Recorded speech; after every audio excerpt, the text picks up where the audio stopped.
Bueno, antes de hacer la pausa, dejamos el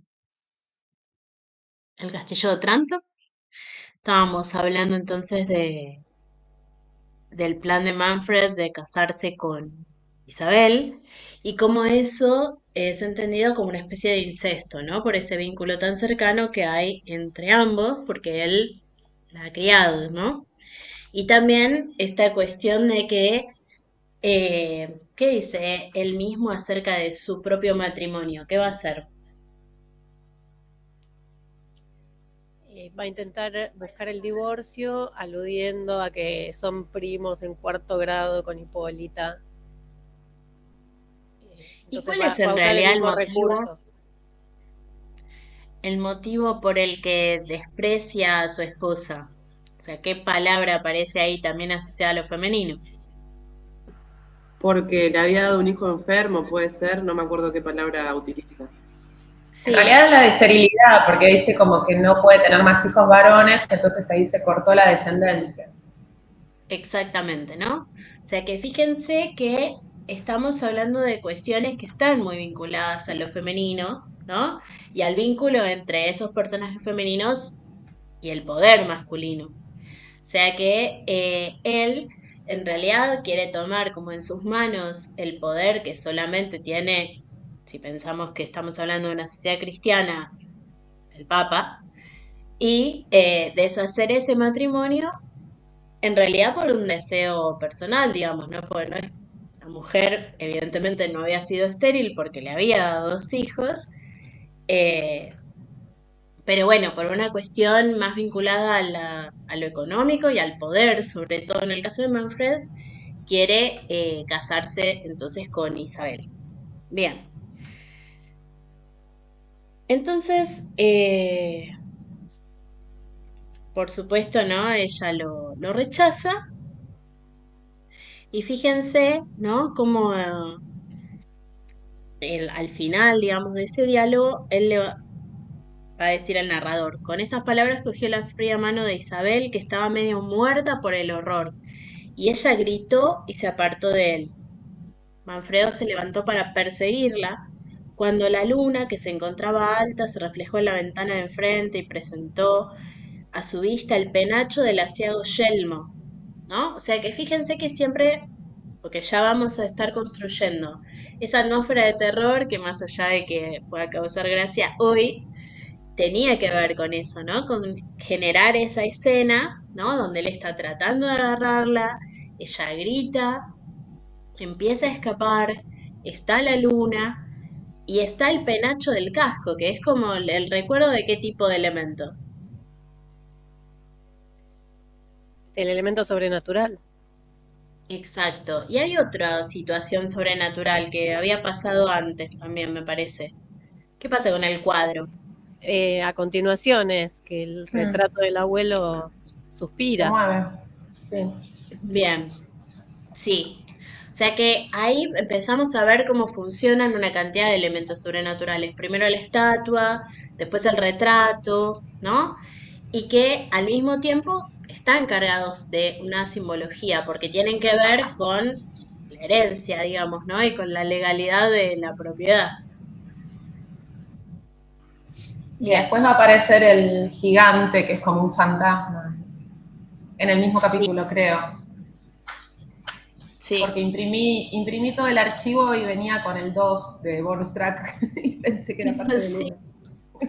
Sí, tienen toda la novela en realidad. Después hay otro Claro, archivo, porque era yo muy me pesado, acordaba pudimos que vos copiar. habías, perdón, me Sí, acordaba sí. que habías dicho la primera parte, entonces pensé, como vi varios archivos, pensé que el primer archivo era un capítulo, imprimí todo lo que había ahí y iba leyendo y me copié y después me di cuenta que iba por la mitad del capítulo 2. No, les dejamos la novela completa por las dudas, porque seguramente les generó una intriga, así que tienen que saber qué pasaba al final. Pero trabajamos en general solo con el primer capítulo, porque ya en el primer capítulo está, digamos, vemos muy claramente cómo funciona el gótico.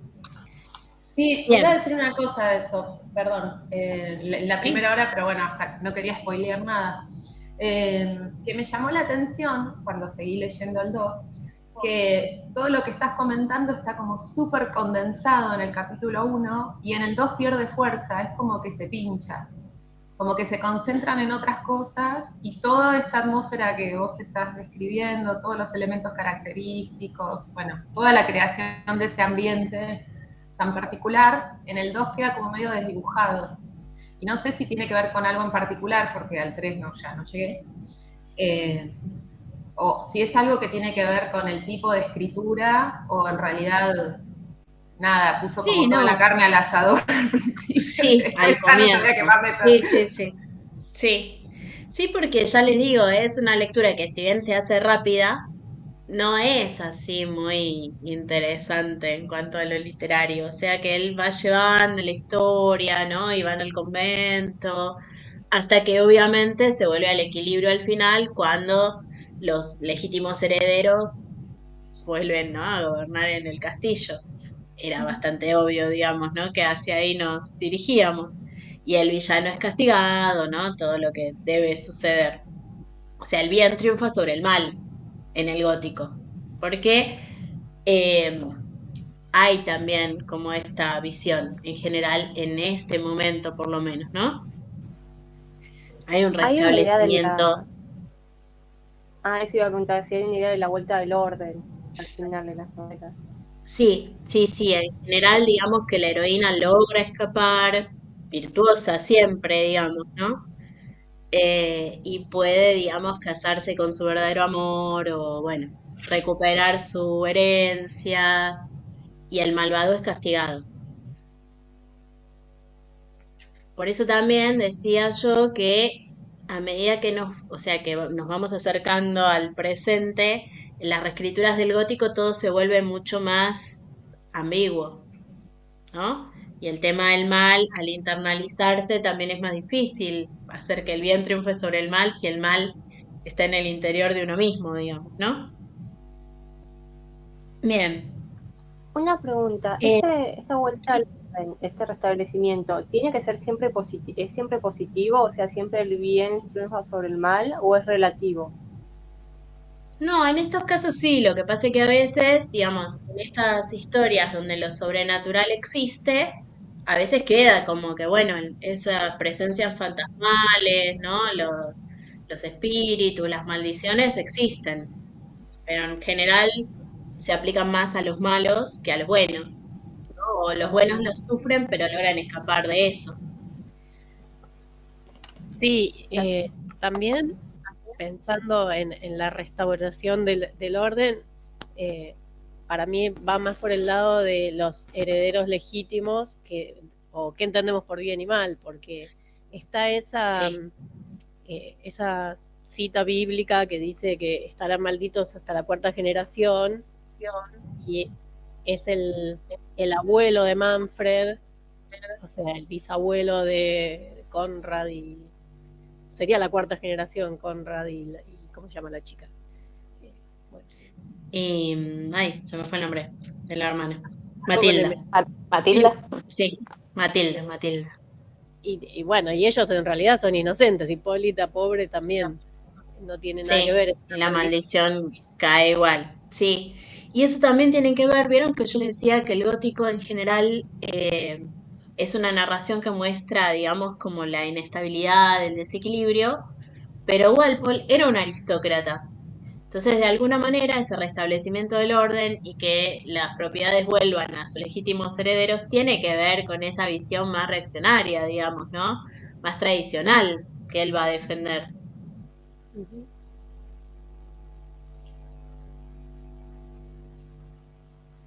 Bien. Fíjense cómo cómo el narrador va marcando, ¿no? Dice que ella no sabía cómo escapar a la impetuosidad del príncipe. Bueno, acá en mi traducción dice así, ¿no? A la impetuosidad de su pasión, a sus odiosas intenciones, ¿no? ¿Y de qué está hablando en realidad? ¿Qué quiere hacer él? Eh, El quiere incesto. casarse,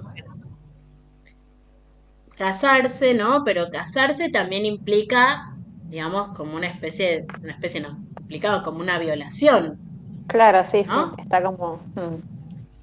Entonces está como esa cuestión también femenina que tiene que ver con cuidar la honra, la inocencia, que es la mayor virtud que puede tener una mujer, sobre todo en una clase noble, ¿no? Y el peligro que representa cualquier hombre que amenace esa castidad.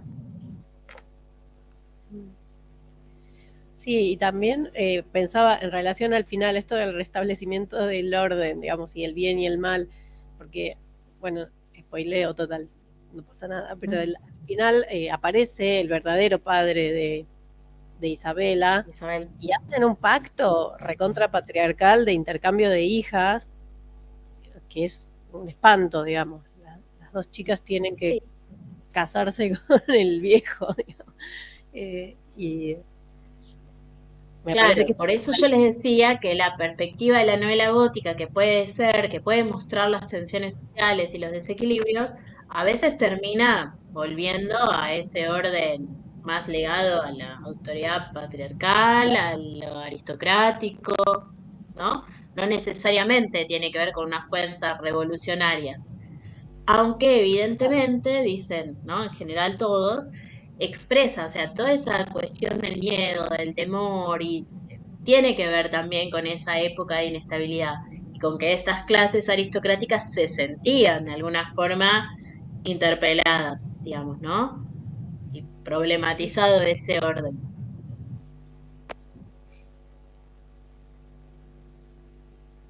Bien, y entonces hablemos un poquito de la huida de Isabela. ¿Por dónde va? por todos lados. ¿Cómo se lo describe? Y sale Perdón, María, ¿sabés que me estaba acordando de cuando habla con el cura en la primera conversación? Le dice un matrimonio fundado en la lujuria, está la traducción acá en el texto, ¿no? Siempre está como esa idea de, como si fuera una especie de sátiro, este hombre también, ¿no? Sí, sí, sí, sí. Ahora que vayamos un poco sobre Amícola, aparecen todas estas cuestiones de la sexualidad femenina, sobre todo, ¿no? Ligado a lo femenino. Bueno, y el espacio, que a eso, o sea, cerramos un poquito hablando del espacio. Ella huye hacia la caverna subterránea y ahí donde se narra esa parte, se cuenta todo, digamos, su estado. Dice que está al borde del colapso, que Manfred le produce horror, que la oscuridad también, estar sumida en la oscuridad total también la intranquiliza. O sea, hace todo como una puesta en escena del clima, ¿no? Bien, el entonces, objetivo como de vos ella decías, ¿no? es Por un llegar, lado el espacio y por otro la emoción. Se están como ligados, el espacio y la Sí. emoción. Sí, no, que el objetivo de ella es llegar a un convento que está conectado al palacio por unos pasadizos. bien. Eso, Y otra vez, ¿no? Que ya lo mencionamos, pero acá aparece claramente la cuestión del pasadizo, de un lugar que está oculto, ¿no? Que es misterioso, que solo ella, digamos, aparentemente conoce su existencia. Sí, como que también es un lugar sagrado que él no puede violar tampoco, ¿no? Bien, Eh, ¿no? Aparece el también convento. eso sobrenatural, no solo ligado al mal, sino también al bien, supuestamente, eh, porque recuerden que Walpole habla de las supersticiones de los napolitanos, digamos, ¿no? O sea que todo esto del catolicismo y la presencia de la iglesia, para Walpole tiene que ver con la superstición. Por eso también ambientar estas novelas en otros espacios alejados, no solo en el tiempo, sino también en el espacio. bueno, y después habla de, es como enorme el lugar, te perdés en la lectura, como la Sí. protagonista, digamos, se pierde. Dice, la parte inferior del castillo la acompañan varios claustros intrincados y no era fácil para alguien en su estado de angustia encontrar la puerta que daba a la caverna. y va. Muy bien. Cree oír, cree ver, pero no está segura, ¿no es cierto? Eso también, esa incertidumbre que va afectando su estado de ánimo. Claro, un suspiro, se le heló la sangre, Bien. escuchar ruidos que no Esa sabe de dónde cuestión de viene. que se le hiela la sangre también, ¿no? Es ligado a estos episodios así. Piensen en el inicio de cualquier película de terror, ¿no? La chica rubia que está haciendo algo y de repente, ¿no? Toda esa escena así, hasta que la matan. En este caso ella se escapa. Esto de que rechinaban las bisagras, ¿no? Toda una construcción a partir de lo visual, de lo auditivo, de una atmósfera ligada al terror. Incluso que ella va con la lámpara y de repente, ¿qué le pasa? Una ráfaga de viento le apaga la lámpara. Bien, ¿no? En el medio de un pasadizo secreto subterráneo aparece el viento y le apaga la luz, ¿no? Entonces ya directamente ahí sí no ve nada. Reza. Habla de su intranquilidad hasta que, bueno, después se encuentra al muchacho. Y también la aparición de ese joven ayuda para hablar, por ejemplo, de la tiranía de Manfred, ¿no? Como poner en palabras ese autoritarismo que es propio de este protagonista de la novela gótica. Sí, también lo liga con ciertas supersticiones, porque se habla de mago, de brujo, que también es como que eso nos manda a la Edad Media, ¿no? Bien, sí. Y a estos pueblos, ¿no? Que son supersticiosos. Bien. Bueno, y ahí después aparecen los sirvientes, esa escena cómica, digamos, ¿no? De que va como posponiendo, jugando con ese suspenso, ¿no? Y que aparece el fantasma, digamos, ¿no? El que perdió el casco y que los sirvientes le dicen hay que exorcizar el castillo. Sí.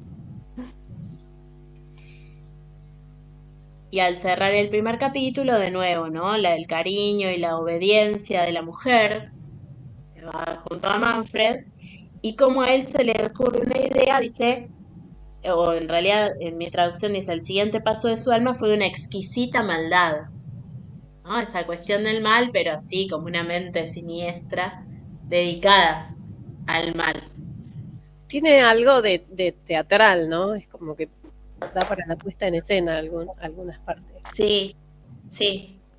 Piense que también, o sea, yo creo que a nosotros nos resulta muy difícil pensar eso, pero que tienen en esta época son los libros. O sea, que uno, la lectura ya tiene que generarle eso. Nosotros lo pensamos ya. También piensen que el teatro había estado prohibido durante mucho tiempo en Inglaterra, por eso también el auge de la novela, porque muchos autores habían empezado a leer novelas, pues se acuerdan que después de la época de Shakespeare se prohibió el teatro por ser algo, digamos, moralmente cuestionable. Pero digamos que los burgueses sobre todo leen, ¿no? Y que esa construcción de estos espacios era impactante. Después vamos a hablar un poco más en la clase sobre Austen, sobre cómo leían, ¿no? Pero también, bueno, vos que leíste La Abadía, lo que muestran es, de Jane Austen, cómo las mujeres se pasan, ¿no? Se pasan los libros y se comentan, ¿viste Matilda? ¿Viste Isabela? Porque después empiezan todos a tomar estos nombres así como que son exóticos para ellos, ¿no? Y se comentan y se leen y es todo como una cuestión también, bueno, que ahí vamos, vinculada al femenino. Voy a probar una vez más compartir, a ver si con Word es menos pesado. Voy a sacar mi cámara y trato de compartir un Word que pegué un cuadrito que tenía hecho. A ver. Ustedes me dicen si se ve. ¿Se ve? Sí, sí. Sí, se ve. Bueno, a ver. Ahora la cuestión es que se escuche también, ¿no? ¿Se escucha bien? Sí, se escucha. Por ahora se escucha. Bien, ustedes me van avisando, ¿eh? Dale. Bueno, Vamos entonces a pasar al texto de José Amícola. Es bastante extenso y tiene como una cultura amícola que va tomando ejemplos y citando cosas muy, muy, muy diversas. Entonces vamos a tratar como de sistematizar un poco y ver qué es lo que más nos interesa. Por supuesto, lo que más nos interesa es lo que habla del gótico, ¿no? En el texto de Amícola se llama La batalla de los géneros, novela gótica versus novela de educación.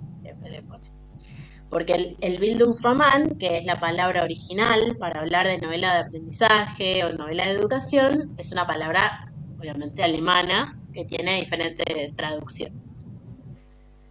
Bueno, y entonces el título de Amícola además hace como un juego de palabras, ¿no? Porque es la batalla de los géneros en cuanto a género literario, pero también la batalla de los géneros en cuanto a género sexual, ¿no? Vamos a ver cómo estos dos tipos narrativos que él va a oponer también tienen que ver con una cuestión entre lo femenino y lo masculino, ¿sí? Ustedes cualquier cosa, si hay algo que no entienden o algo, me avisan, me paran. Bueno, lo primero que entonces que dice Amícola es que podemos diferenciar la novela gótica de la novela de educación o aprendizaje es dónde surge, dónde se origina. La novela gótica, como ya dijimos, es típicamente inglesa, ¿no? Y muestra un mundo aristocrático que tiene que ver con Inglaterra y con su historia. Por su parte, la novela de aprendizaje o de maduración nace en Alemania y es un producto más ligado a la burguesía, ¿no? Y la primera novela de aprendizaje, la que va a constituir el modelo, como el Castillo de Otranto en el gótico, se llama Los años de aprendizaje de Wilhelm Meister de 1796 de Goethe, ¿no? Que justamente, fíjense el título, Los años de aprendizaje de Wilhelm Meister, ¿no? Y eso nos sirve para pasar como al segundo recuadrito. Obviamente tenemos un protagonista masculino.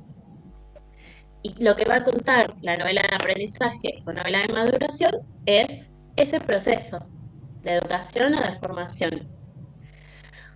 Cuando pensamos en este Bildungsroman, lo que nos va a mostrar en general es el niño, el adolescente, hasta llegar a su maduración, ¿no? Convertirse en un hombre, y cómo todo ese proceso lo va a ayudar a formarse como un ciudadano, digamos, ¿no?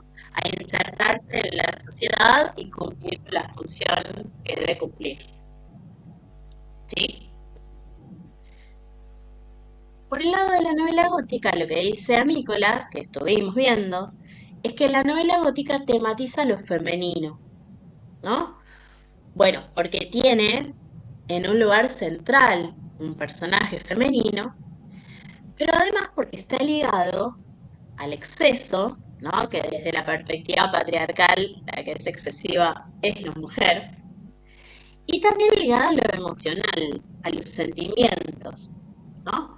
Fíjense que en la novela Aprendizaje o Maduración, obviamente la razón es el elemento que va a guiar al protagonista, mientras que en la novela gótica están todas las emociones, como marcábamos recién en el caso de Isabel, ¿no? En esa huida, su terror, su horror, su asombro, su incertidumbre, su todo, ¿no? Entonces, claramente, digamos, se destaca Amícola, una se vincula más con lo masculino y la otra con lo femenino. Otra forma en la que se vinculan con los géneros sexuales, digamos, porque la novela gótica es considerada un género menor, ¿no? Hoy hablaba que como les parecía similar la situación con el policial, ¿no? Que es lo mismo lo que pasó con el policial. El policial, la novela gótica, eran considerados géneros menores, de consumo, de entretenimiento, ¿no? Y obviamente con fórmulas fijas, estereotipos, recursos que se van volviendo rápidamente muy trillados.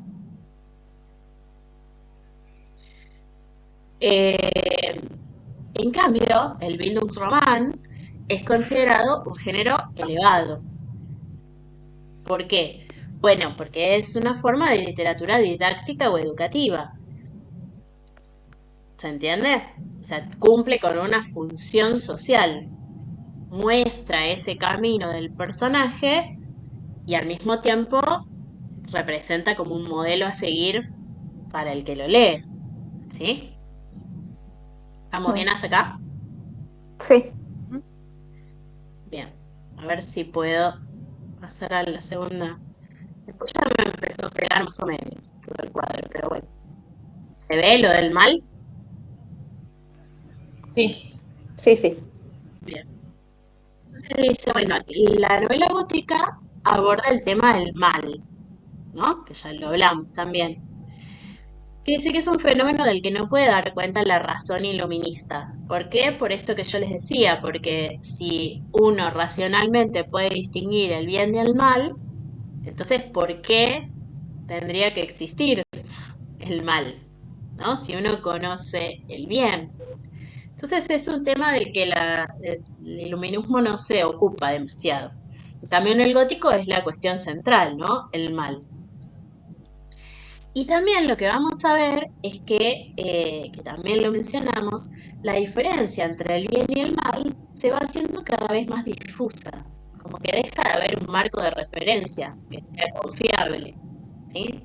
Es así como Isabela no puede distinguir claramente cuál es el camino a seguir, también el bien y el mal van a estar ahí. Vieron que a veces a Manfred lo presentan, ¿no? Como puro mal, pero después también en partes lo justifica, ¿no? Como que hay una cuestión más ambigua en la construcción de la moral.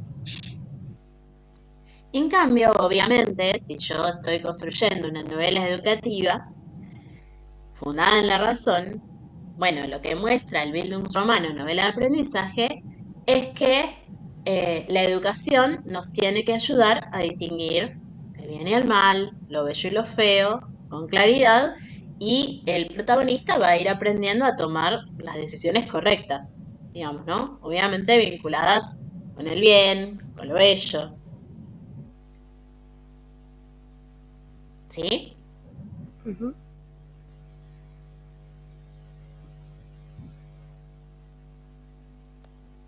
Bien.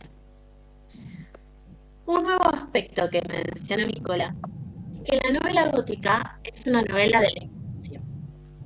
¿Por qué? Bueno, por estas cuestiones, muchas de las que venimos hablando, ¿no? Dice Nicola, el espacio enmarca y organiza la trama. O sea, toda la trama de la novela gira alrededor de un espacio, el castillo de Otranto. El paisaje, bueno, ya lo hablamos, ¿no? En general es nocturno, es lúgubre, es desolado, es inconmensurable, o sea, no podemos marcar los límites.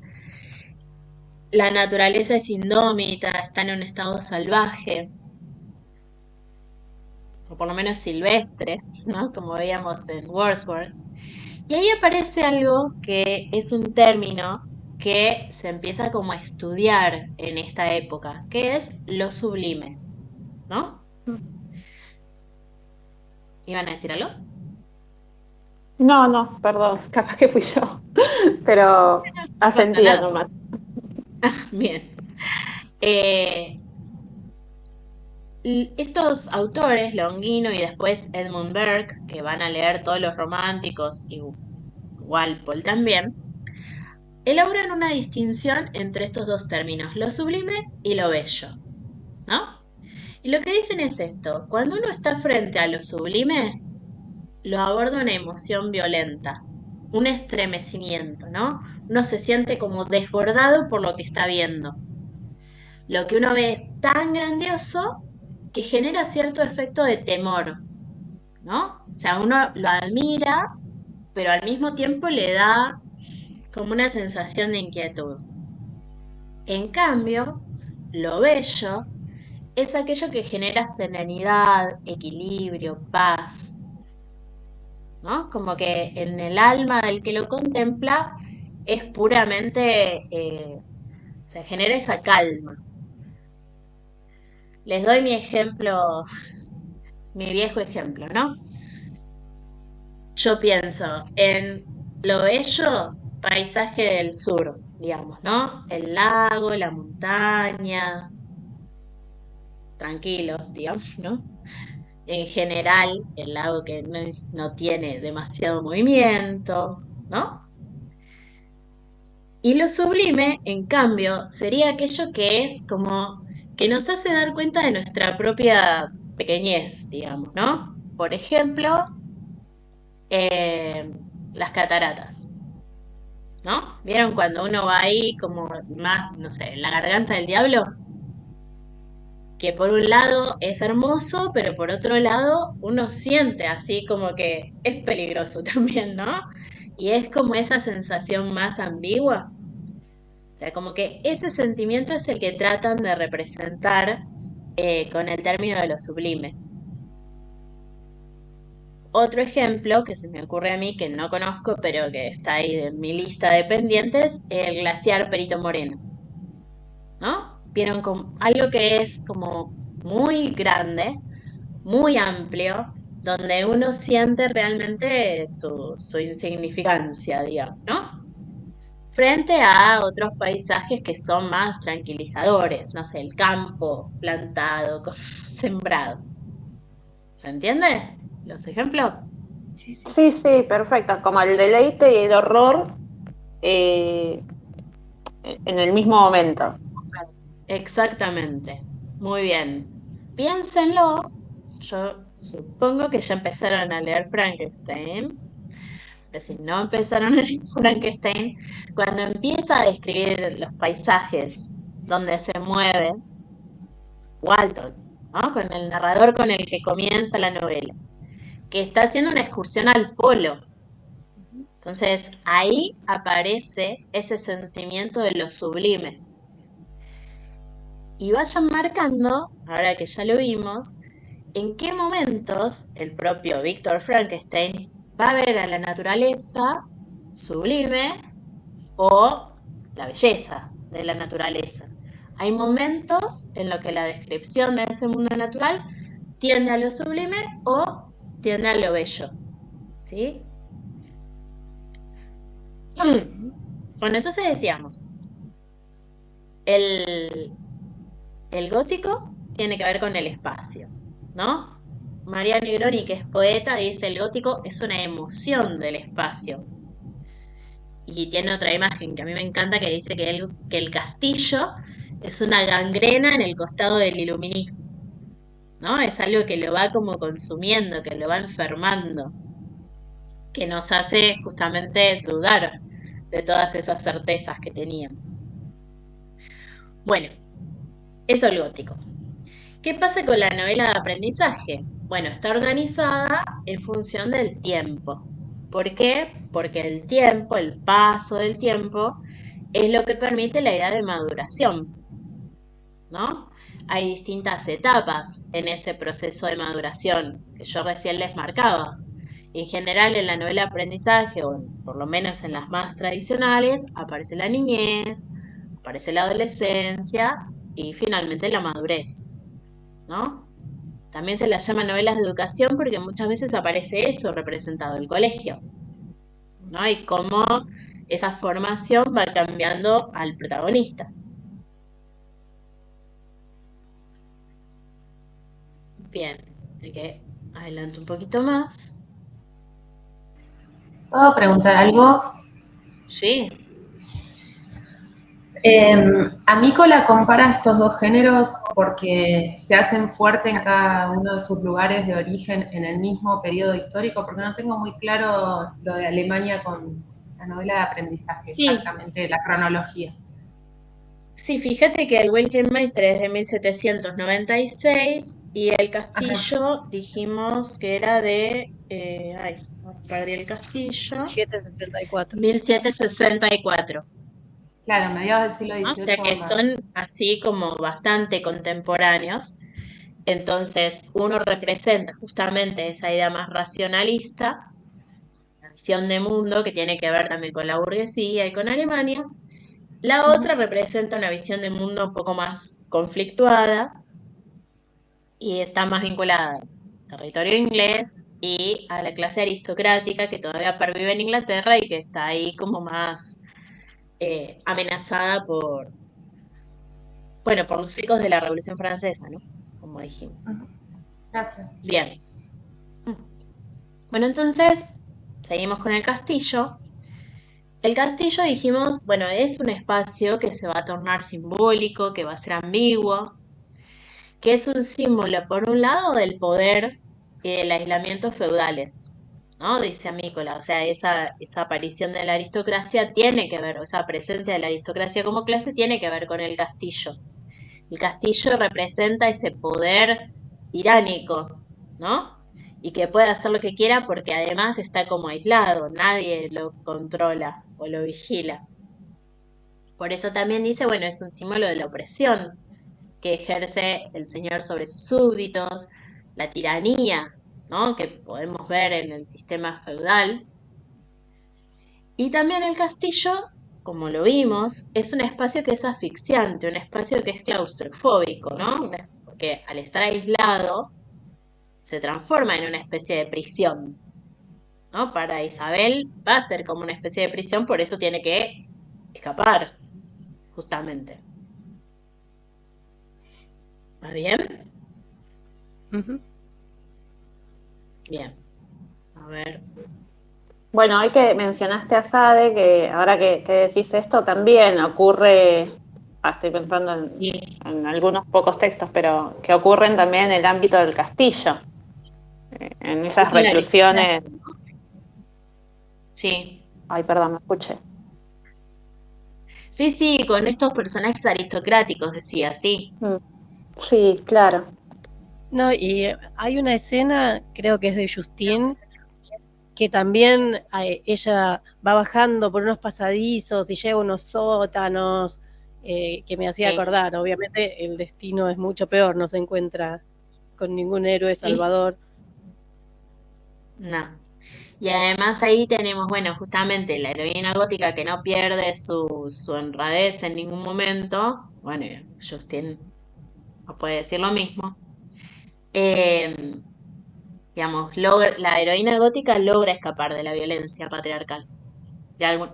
Logra escapar de esa violencia patriarcal para caer en el matrimonio con el hijo, como hoy decías, Claro. ¿no? O sea, no logra escapar del orden patriarcal, solamente de ese villano que la persigue. Y sí, está muy bien la referencia porque justamente podríamos pensar en esas novelas de Sade en función del gótico, ¿no? Como estos personajes también están en esos castillos aislados donde pueden ejercer su poder en forma tiránica y nadie se entera, digamos, de lo que están haciendo. Bien.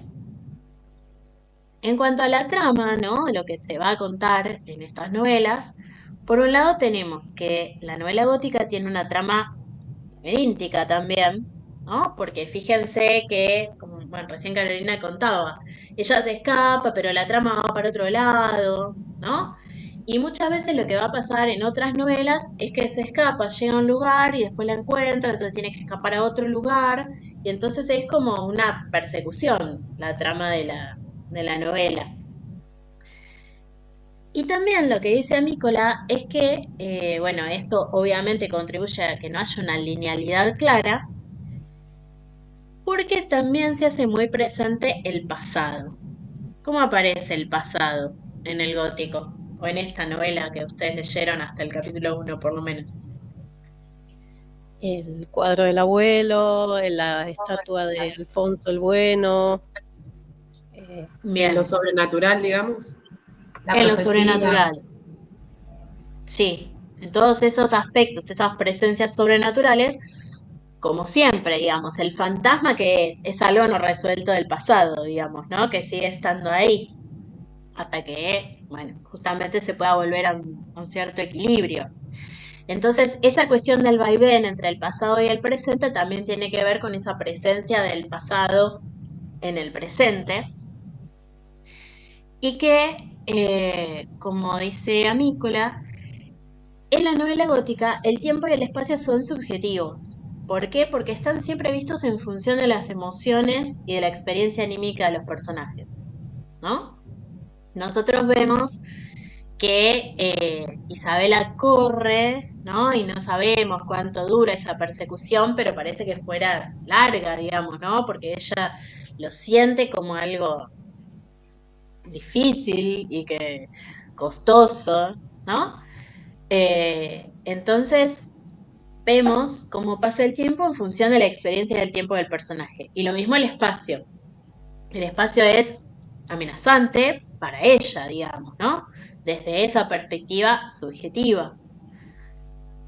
Y el castillo, dice Amícola, es como un espacio móvil porque por fuera parece rígido, ¿no? Esa piedra medieval, pero por dentro es inestable. Siempre hay un pasadizo, siempre hay algo oculto, una pared que no es una pared, no sé, un baúl que es una puerta que estaba oculta. O sea, como que siempre el espacio está mutando y depende de cómo lo conozcan o lo vivan los personajes, ¿no? La trampilla, que se abre con un truco que solo conocía ella y Sí. después no puede escapar. Bien, ese pasadizo que une el castillo con la iglesia, por eso, digamos, ¿no? Parece, sí, rígido y sólido, pero al final se va como transformando a medida que los personajes lo viven. En cambio, dice Amícola, el Bildungsroman o la novela de aprendizaje tiene obviamente una estructura narrativa lógica. ¿Por qué? Porque, bueno, dijimos, se funda en ese paso del tiempo. Y el tiempo es lineal, o sea, acompaña la vida del personaje. No es que en general no empiezan en la adultez y van contando distintos recuerdos, sino que justamente recuperan esa linealidad, esa historia de vida desde el comienzo hasta la maduración, ¿no? Los espacios, además, que va a atravesar el protagonista son espacios conocidos, ¿no? Está en un pueblo, está la escuela del pueblo o está la universidad de una ciudad. Entonces son como espacios reconocibles y que no despiertan esa incertidumbre, esa ambigüedad, ese temor en el protagonista. Bueno, puede ser el temor natural del niño que se enfrenta a lo desconocido y que va venciendo ese temor a medida que conoce, ¿no? Pero no ese temor irracional, como así sucede en la novela gótica, ¿no? Y entonces dice, bueno, hay como una iconografía del camino. Hay un camino que uno debe recorrer, desde la infancia hasta la adultez. Esa trayectoria vital se va acompañando en la narración, ¿no?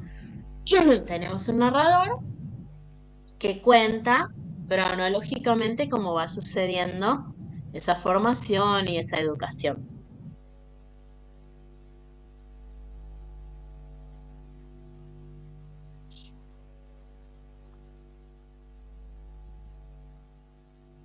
Bueno, se van apareciendo cuestiones que ya fuimos diciendo, ¿no?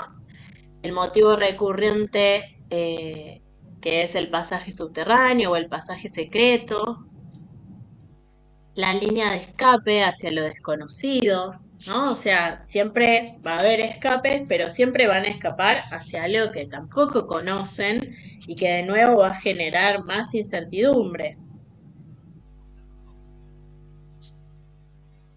Y por eso, ¿no? Dice, se rompen las coordenadas racionales y muchas veces es como un viaje circular, porque como no se sabe hacia dónde se está huyendo, a dónde lleva el pasadizo a veces, bueno, se termina como volviendo al lugar donde uno ya estaba, ¿no? O sea, uno trata de escapar de alguien y termina cayendo en los brazos del enemigo. ¿Por qué? ¿No? Aparece esa idea de circularidad.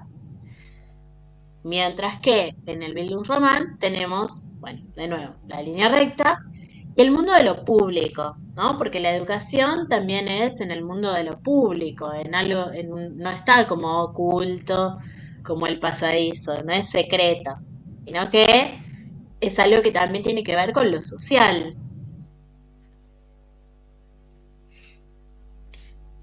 Bueno, y con la idea de progreso que que ya mencionamos.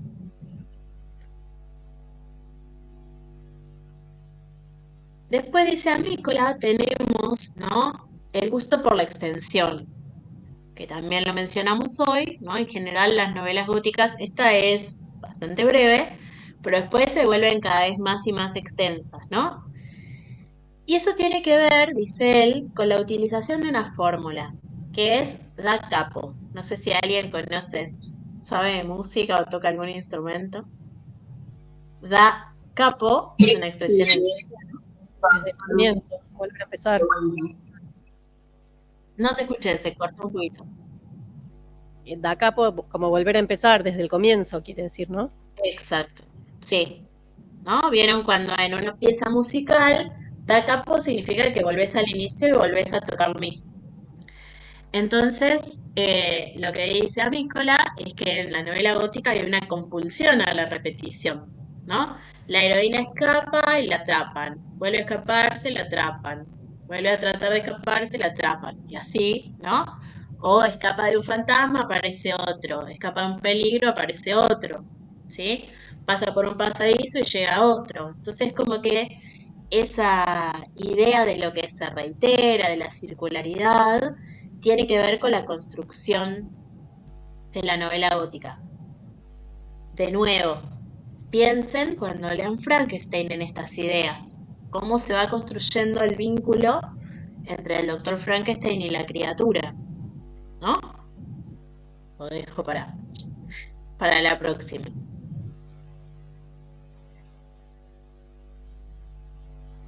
Ah, bien, y ahí terminaba el cuadrito. Lo que dice Amícola, vamos a agregar un par de cositas más. Esperen que se dejó de compartir.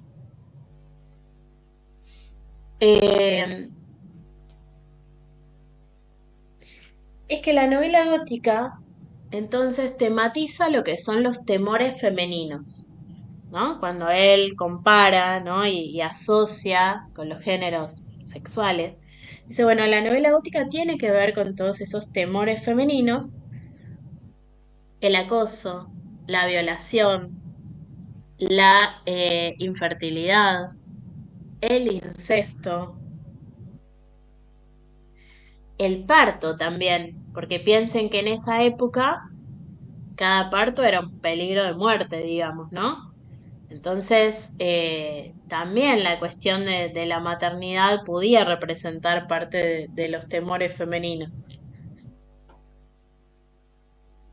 Y lo que él dice, y lo vincula también con el psicoanálisis, es que está muy asociado a lo ominoso. ¿Vieron alguna vez ese término? ¿O leyeron? Hay un ensayito de Freud que a veces se veía en teoría o en alguna materia. Sí, lo familiar que se vuelve peligroso. Bien, lo que va a decir Amícola es que el gótico presenta lo ominoso porque también nos muestra que dentro de la familia o dentro de los vínculos más cercanos pueden estar nuestros peores temores, digamos, ¿no? Como le pasa a Isabel, que es su propio padrastro, el que la acosa, el que la amenaza. Sí, y a las tres mujeres de la familia, en realidad. Sí, sí, digamos que la situación de ella es como la principal, pero claramente las tres mujeres están bajo ese dominio tiránico, ¿no? Con esa cuestión de la dependencia, porque también vamos a ver que, por un lado están estos temores que tienen que ver con el cuerpo, ¿no? Con las amenazas sobre el cuerpo, pero también hay amenazas, porque ¿qué es finalmente lo que le quiere robar Manfred a Isabel? La castidad. La virginidad. ¿La? La virginidad. Eso por un lado, ¿no? Eso tiene que ver con su cuerpo, pero ¿cuál es el fin último? Y el derecho de herencia del Muy castillo. bien, sus propiedades, Mm. ¿no? O sea, que hay una amenaza física, pero también hay una amenaza económica, que también tiene que ver con la situación de la mujer en ese periodo histórico, ¿no? Esa dominación patriarcal.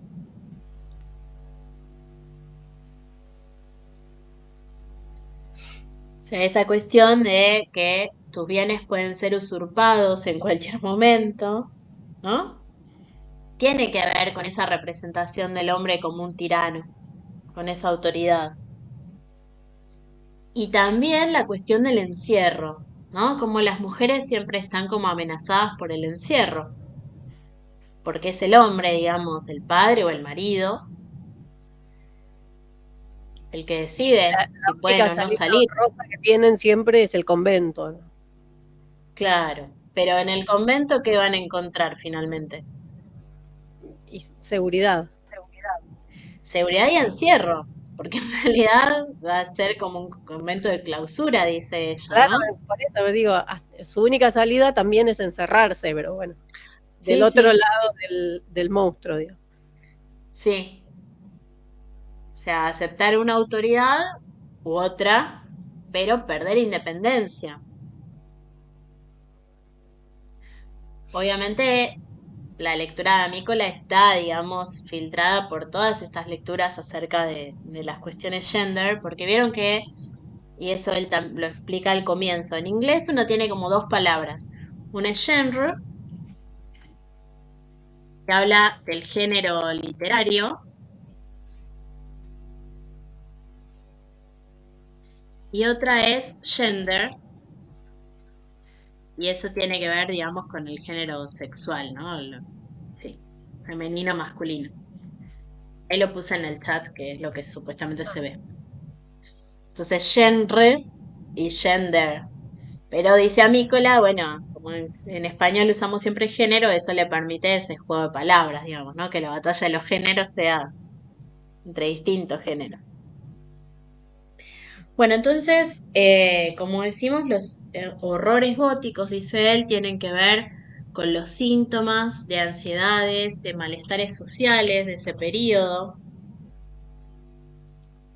con la urbanización descontrolada, con la revolución industrial, pero sobre todo con la revolución francesa, cómo está entrando en crisis todo ese modelo social europeo, cómo la burguesía se está imponiendo por sobre la aristocracia. O sea que hay un terror inglés a que se pierdan todos los privilegios de clase.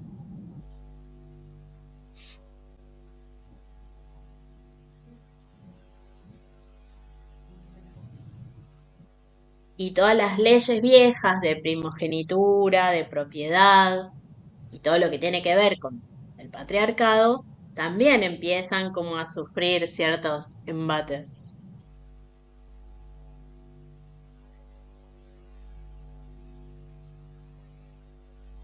O sea, por un lado tenemos como esa conflictividad social que es amplia y por otro lado tenemos también la situación de las mujeres más particularmente, que es lo que va a ir marcando Amícola, ¿no?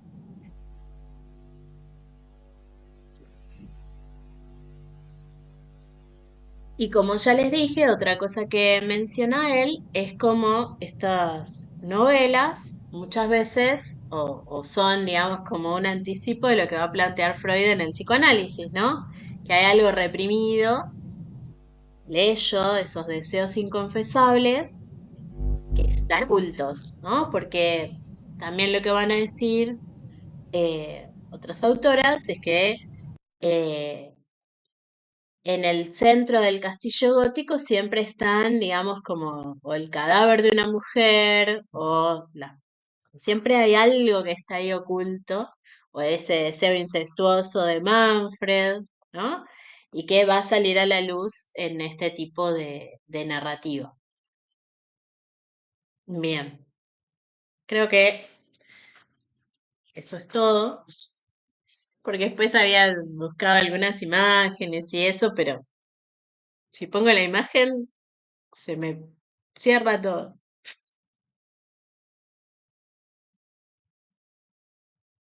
Más o menos quedó claro esta contraposición que establece Amícola entre novela gótica y novela de aprendizaje.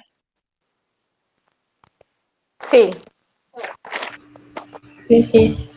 sí, quedó súper Perfecto. claro. Sí. Bien.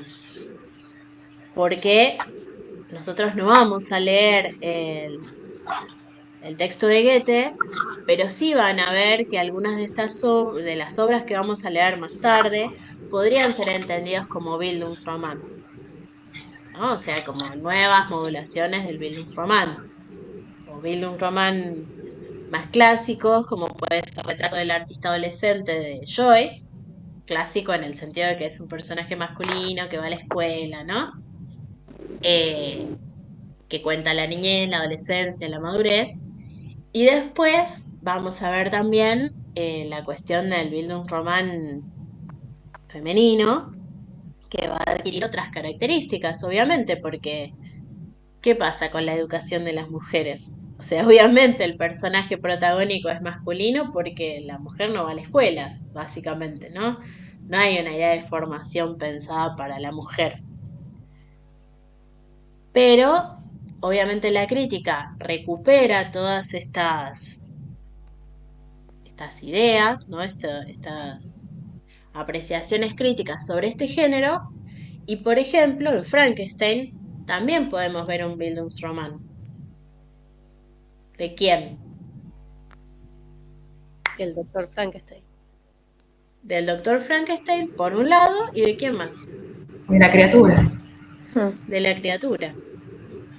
Exactamente. O sea que podemos pensar que Mary Shelley también recupera algunos elementos que son propios del Bildungsroman para narrar la historia de Víctor, pero sobre todo la historia de la criatura, que habla más de esto. O sea, Víctor habla de su formación, pero la criatura habla más todavía. Eso ya igual lo vamos a ver en la clase sobre Frankenstein. Bueno, ¿Sí? Bueno, esperen que dejo de grabar.